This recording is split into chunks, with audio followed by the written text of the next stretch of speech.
Programme है पंडित और आज हम डिस्कस करने जा रहे हैं कि ज़मानत कैसे करवाई जा सकती है। और जब से हमारे लीडर ज़मानतों के पीछे भागना शुरू हुए हैं, ज़मानत का इशू ज़्यादा हाईलाइट होना शुरू हो गया है। और आज हमने इसको डिस्कस करने के लिए हमारे इस प्रोग्राम पंडित में कायदे-ए-आज़म लॉ कॉलेज के प्रिंसिपल हैं, सुप्रीम कोर्ट के अटर्नी हैं, नफ़ीर मलिक साहब। मलिक साहब, बहुत शुक्रिया आपके टाइम का। ये ज़मानत होती क्या है? हम सब लोग बड़े क्यूरियस हैं और इसकी जो एक जनरल एक कॉनोटेशन है और जो लीगल साइड है, दोनों को डिस्कस करने के लिए आज हमने आपको तकलीफ़ दी।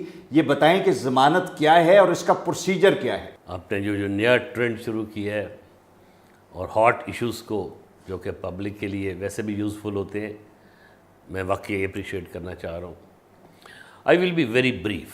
जी। और इन दिनों में तो ज़मानत आम आदमी जो है, क्योंकि लीडर्स हमारे सारे के सारे जो हैं सब या ज़मानतों पे हैं या ज़मानतों की तलाश में हैं। बेसिकली जब भी मुकदमा या कोई भी फौजदारी केस हो जाता है तो उसका तफ्तीश होने में, उसका केस चलने में, जिसको हम अपनी ज़बान में ट्रायल कहते हैं, वो तो साल, 2 साल, 2.5 साल लग जाते हैं। अब स्कीम लॉ की कुछ इस तरह से है कि जब तक ट्रायल या मुकदमा ना चले उस वक़्त तक हर मुल्ज़म जो है वो कानून की नज़र में बेगुनाह तस्वर होता है। ठीक हो गया।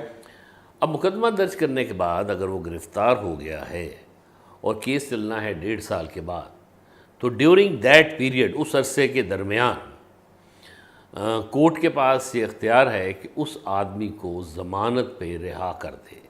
ज़मानत से मुराद मेरी ये है कि वो आदमी वकील के ज़रिए से एक एप्लीकेशन कोर्ट को देता है और उसमें वो अंडरटेकिंग देता है। और उस अंडरटेकिंग में ये दिया होता है कि मेरी जब भी ज़रूरत होगी, जब ट्रायल चलेगा, मैं हर तारीख़ पर अदालत में हाज़िर हूँगा और अगर मैं नहीं हाज़िर हूँगा तो इतने पैसे मैं सल्तनत पाकिस्तान को बतौर तावान जो है अदा करूँगा। और उसके साथ ही उसी ज़मानतनामे में, जिसको हम अपनी ज़बान में मचलका कहते हैं, उसका एक श्योरिटी या ज़मानती भी आता है और वो भी अपनी ज़मीन के कागज़ात या मकान के कागज़ात और आईडी कार्ड की कॉपी, और वो अंडरटेकिंग देता है कि अगर ये नहीं देगा, मैं ज़मानत देता हूँ कि ये हर पेशी पर पेश होगा और ये अगर पैसे नहीं देगा तो मैं पैसे दूंगा। सो इस दौरान, जस्ट 1 मिनट, केस के कंक्लूड होने तक उसको अगर जेल से रिहा कर दिया जाए तो इसे हम ज़मानत कहते हैं। ठीक हो गया। अब जुराइम जो हैं वो 2 तरह के हैं। नहीं, हम जुराइम पे जाने से पहले हम इसका जो पहला पार्ट है उसे भी मैं समझना चाहूँगा कि कहा यह जाता है कि अच्छा, प्री रेस्ट बेल जो है, प्री रेस्ट बेल जब गिरफ्तार होने के बाद, तो हम पोस्ट रेस्ट बेल की आपने ये प्रोसीजर बताया। बेशुमार लोगों की ख्वाहिश होती है कि जब उन पर मुकदमा दर्ज हो गया, क्रिमिनल केस उनके खिलाफ रजिस्टर हो गया, तो वो प्री अरेस्ट बेल जो है वो करवाएं, और उसमें ट्रांजिटरी बेल भी आती है दरमियान में। इन दोनों को भी एलेबोरेट कर। जी, बड़ा अच्छा क्वेश्चन है अल्मास। एक प्रोविजन है ज़ाब्ता फौजदारी की, जिसको the code of criminal procedure कहते हैं। उसका रेलेवेंट जो लॉ है वो सेक्शन 498 498 है। उसके तहत सेशन कोर्ट को, नॉट मजिस्ट्रेट, सेशन कोर्ट या हाई कोर्ट को इख्तियार है कि अगर FIR दर्ज हो जाए लेकिन गिरफ्तारी अभी नहीं, और वो मुल्ज़म अदालत में अप्रोच करके अदालत को ये यकीन दिलाए कि ये जो मुकदमा दर्ज हुआ है ये बदनीयती की बिना पर है, मेलाफाइडी है, मैं बेगुनाह हूँ, तो अदालत स्टेट को या सरकारी वकील को नोटिस देती है। पहली तारीख पर उसको कच्ची ज़मानत, अबूरी ज़मानत 8 या 10 दिन की मिल जाती है। उसके बाद दोनों वकला की बहस होती है, या तो वो ज़मानत कन्फर्म हो जाती है, इसका मतलब है कि अब उसको अरेस्ट नहीं किया जाएगा जब तक कि उसका केस कंक्लूड नहीं हो जाता, या वो खारिज हो जाती है तो फिर वो अरेस्ट हो जाता है। सो ज़मानत क़ब्ल अज़ गिरफ़्तारी से मुराद हुई कि FIR दर्ज होने के बाद, अरेस्ट होने से पहले कोर्ट ऑफ सेशन या हाई कोर्ट के पास ये इख्तियार या जो रिस्ट्रिक्शन है कि किसी भी मुल्ज़म को वो ज़मानत क़ब्ल अज़ गिरफ़्तारी ग्रांट कर दे। अगर उसकी ज़मानत जो है उसको कंफर्म कर लिया जाता है तो उसका स्टेटस वही हो जाता है जो पोस्ट अरेस्ट में उसकी ज़मानत का स्टेटस जी है? बिल्कुल। राइट। अच्छा, मुझे ये समझाएं कि ये ज़मानत के लिए, जिस तरह आपने कहा कि ये एडिशनल सेशन जज हैं, सेशन जज हैं, हाई कोर्ट का एक का प्लेटफॉर्म अवेलेबल है, तो इनिशियली जब पोस्ट अरेस्ट बेल के लिए आप जाती हैं तो कौन सा प्लेटफॉर्म आप यूज़ करते हैं? मैजिस्ट्रेट के पास जाते हैं? ज़मानत बाद अज़ गिरफ़्तारी की बात कर रहे हैं? जी, बाद अज़ गिरफ़्तारी की बात। ओके। ये जुर्म की नोयत के ऊपर होगा کہ اگر تو کسی جرم کی مقدمہ اس کا جو ہے وہ مجسٹریٹ صاحب کی کورٹ میں چلنا ہے، فار ایگزامپل تھیفٹ ہے، چوری، تو اس کی ضمانت بعد از گرفتاری بھی مجسٹریٹ کی عدالت میں ہوگی. اور اگر وہ کوئی ایسا کیس ہے جس کا جو ٹرائل یا مقدمہ ہے وہ سیشن کورٹ میں چلنا ہے، فار ایگزامپل قتل، مرڈر، تو اس کی ضمانت بعد از گرفتاری کا اختیار جو ہے وہ سیشن جج کو ہے، مجسٹریٹ کے پاس نہیں ہے. بالکل ٹھیک ہو گیا. اچھا مجھے یہ بتائیں کہ اگر آپ کی ضمانت کسی سٹیج پہ ریجیکٹ ہو گئی، اس کا کسی بھی کورٹ نے اس کو، تو اس کی اپیل بھی موجود ہوتی ہے؟ اپیل ہم اس کو ٹیکنیکلی نہیں کہہ سکتے الماس، اپیل ہوتی ہے فائنل حکم کے خلاف. اوکے. لیکن اگر مجسٹریٹ نے ضمانت ریجیکٹ کر دی تو اس کے بعد ہم کورٹ آف سیشن میں چلے جاتے ہیں کہ مجسٹریٹ کا فیصلہ غلط ہے، اور اگر ہم کنونس کر پائیں وہاں سے ضمانت ہو جاتی ہے. کورٹ آف سیشن نے بھی اگر ضمانت ریجیکٹ کر دی ہے تو پھر ہائی کورٹ موجود ہے، ہائی کورٹ ایپیلیٹ کورٹ جو ہے وہ موجود ہے.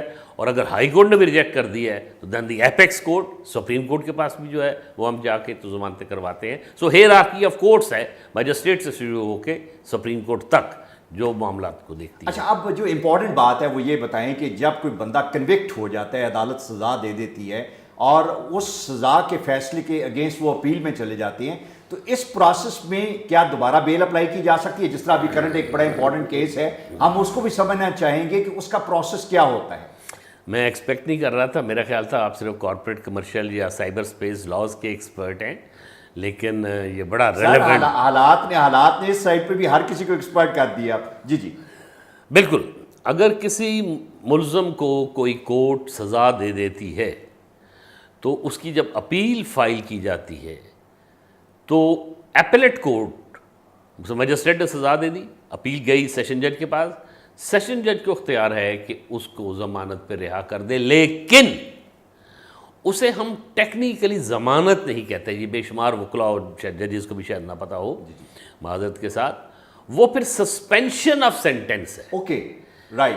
یعنی اس دوران اس کی سزا معطل، سسپینڈ ہو گئی عام آدمی کے نزدیک بیل ہی، لیکن ٹیکنیکلی ہم اس کو بیل نہیں کہیں گے، سسپینشن آف سینٹنس کہیں گے.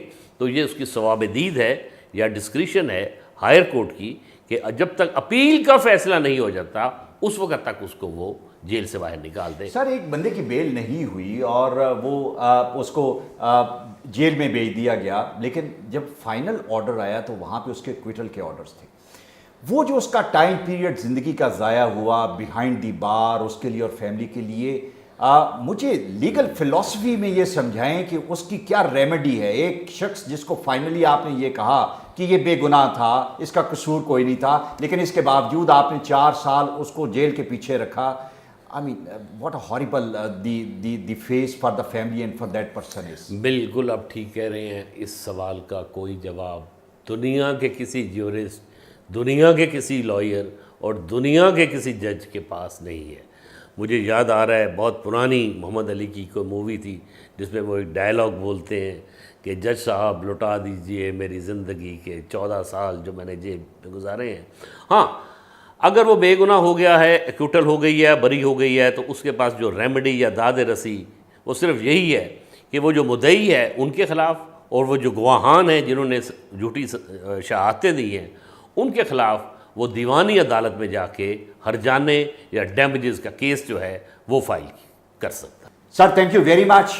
آپ کی وساطت سے آج ہمیں بیل کا پروسیس جاننے کا موقع ملا، سمجھنے کا موقع ملا. ہمارے ملکی حالات میں جو ہر روز ہم بیل کو ڈسکس کرتے ہیں، آج ہم نے ایک اتھارٹی سے یہ جانا کہ بیل کیا ہوتی ہے، اس کے پروسیجرز کیا ہیں، امپیڈیمنٹس کیا ہیں. اگلے پروگرام میں ایک نئے مہمان کے ساتھ، نئے پنڈت کے ساتھ حاضر ہوں گے. Thank you very much.